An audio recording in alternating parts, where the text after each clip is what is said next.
What do a Broadway star and a familiar Alice have in common? Let's find out.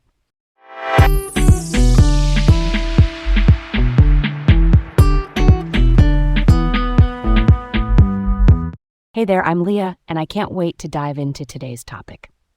And I'm Garrett, excited to welcome you to another episode of Laid Back Learning. Today's journey takes us through the life and career of the legendary Linda Lavin. All right, so let me tell you this funny little story. Back in college, I caught a rerun of Alice. Totally by accident.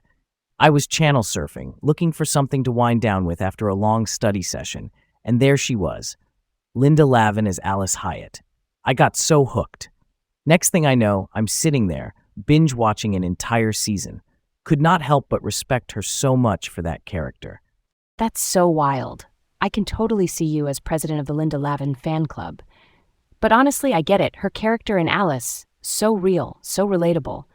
And talk about a strong female lead, right? Set such a fantastic example during a time when TV needed more women like that. All right, let's set the scene with Linda Lavin's expansive career. Born in Portland, Maine in 1937, she was basically destined for the arts from a young age. Growing up in a family with a strong musical background, it's no surprise her talent seemed almost innate from the start.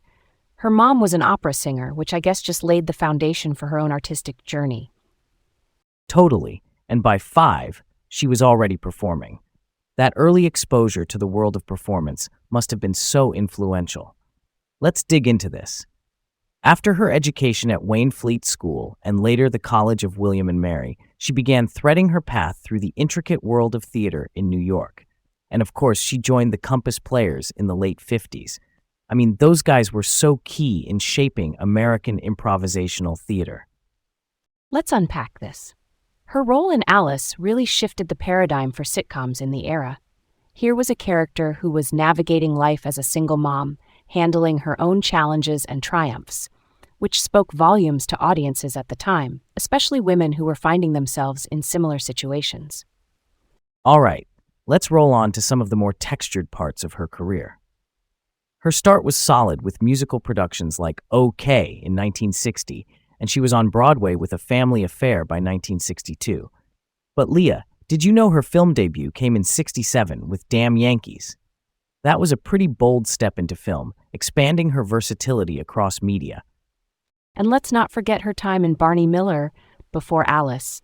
Detective Janice Wentworth, anyone? It was such a diverse role for her, showing her knack for comedy. And then, of course, there was The Muppet Show in '79. Who else is that versatile? That's a solid point.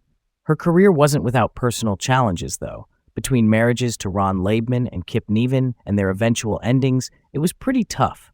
But these experiences surely added layers to her performances. I wonder if the emotion in her acting drew from real-life complexities. Absolutely. And her recognition with a Tony Award for Broadway Bound in '87 just cemented her place in theater history. It's pretty incredible, considering her journey started at such a young age and carried on right into significant roles like Mrs. Van Don in The Diary of Anne Frank on Broadway in '98. I'm on board with that. Let's chew on this a bit. Despite the accolades and all, there's this mysterious side about some of her early career influences. Her time in cabaret, for instance. Sure, it's not talked about as much, but it highlights another creative dimension of Lavin. Can you believe that's even a thing?